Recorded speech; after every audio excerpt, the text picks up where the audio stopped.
cycles, you say there are 5 essential stages of lasting love. What are those stages? The first stage of most relationships, especially in our culture, has to do with romantic love.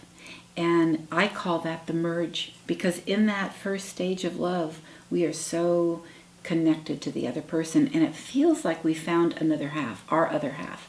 And we are merged in all kinds of ways. I think of it as two halves thinking they found their whole. And we are very attached in our culture to that stage because it feels so good. You know, it's mediated by hormones, it's mediated by all kinds of changes in the brain chemistry, and everything feels wonderful, and everything about the other person is wonderful. And not only that, we ourselves are wonderful. You know, I'm never more generous or more open or more forgiving than I am in that first stage of love. And one of the opening things that people say when they come into counseling with me is, I'm not in love with my partner anymore. What do I do? And we have this idea that this feeling that's so strong in romantic love, that the feeling is what the whole relationship is. And so my stages really have to do with how we get from that feeling, which is free. When you think about how we fall in love, we have no effort in that. We just fall, whether we want to or not. How we go from that stage to a wholehearted relationship that can handle many different seasons. And how do we move between the first stage, which is about a feeling, to the last part, which is a skill set. So the stages are, starting with the romantic love and the merge, we move to the second one, which is we know that the chemicals last about 3 years, and they have diminishing returns. So if you're at my age, if you want to be in the merge, you have to change partners every 2 weeks to get that. So how do we get a relationship? How do we find how do we create a relationship that can last for a long enough time to be able to really meet its promise? And we have to go through some seasons to do that. And they're not all summer. There's one of the things I say in my classes to people, in my talks to people, is that very good relationships have very bad problems. But that doesn't show up in the first stage. So what happens in stage 2 is that the chemicals start to wear off, or we return back to this sense of, wait a minute, you're not my other half. This isn't going to save me from my struggles, from loneliness, from my own journey as a human being. And I call it doubt and denial, because as we fall into the second stage, we kind of fall into that too, because we're programmed also to do stage 2. The things that we fell in love with, the qualities we fell in love with, they start to annoy us. We start to see the other side of it. And where we feel like we are so alike, we begin to see the reality we're not so alike. And those things that seem to bind us, we see another side to them. But we deny that because it's so hard to give up that idea of perfect romantic love and the idea that there's somebody in the world who can meet our needs, who can fit with us in some wonderful way. So we deny until we get to the third stage. And just like stage 1 was all about how wonderful the other person is, and it was this sense that we have met our other half, and it was a trance, as though there was a curtain that covered us where we couldn't see anything but the best, including signs that say danger, I might add. If we go to stage 3, it's another kind of trance.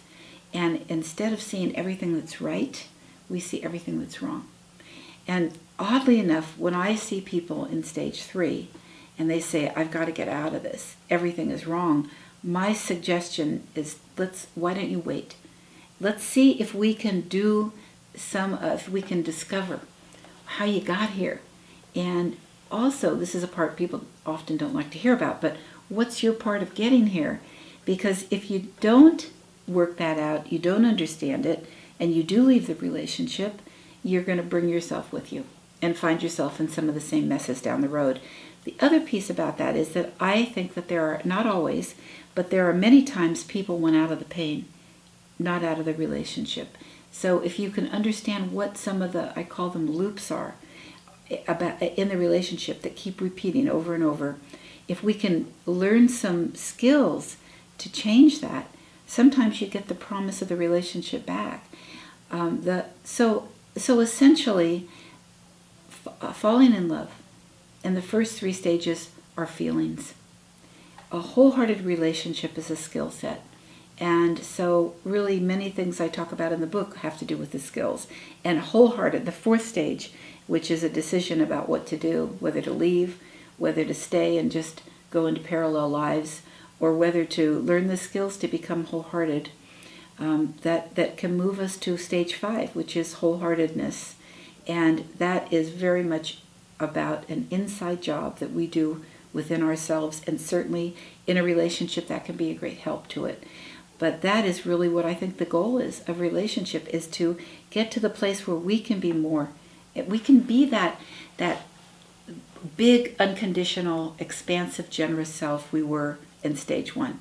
And we can live that way from the inside, even though everything in the relationship doesn't please us, and some of us really is annoying and irritating. In your book, you write, learning the dangers and wisdom of each stage gives us insight into the path ahead, allowing us to take the long view of our relationship, even when we feel mired in disappointment or conflict. What advice would you offer to couples who are in the midst of one of the more challenging stages of love? So I think there's 3 things. If you're in the midst of a challenging part of it, number 1 is slow down. There's a tendency to want to move fast or to do something to get out of it. Slow down and get educated. To understand that this is a cycle, and that like everything else, it will move, it will change. And we have a lot that we can do to move and change it. So there's wonderful books, wonderful teachers out there. Become educated about all the different stages of relationships. This isn't my book is one of many books. I stand on the shoulders of lots of great teachers. So that's the first, is become educated. The second is to slow down. And the third is really hard, but is really essential, which is to be able to look at yourself in it. How are you creating to this? To be able to know what your part is of the trouble. And that's one of the most challenging things for any of us, because what I look out and I see my partner. I don't see where I'm giving off difficult cues, where I'm being defensive, where I've shut down, where I've withdrawn, and where my expectations may not be fair. I can only see my partner. So being able to see yourself and to know how to work on yourself, even when the other person isn't doing what you think they should do, to be able to work on yourself is a great, great way to move out of that.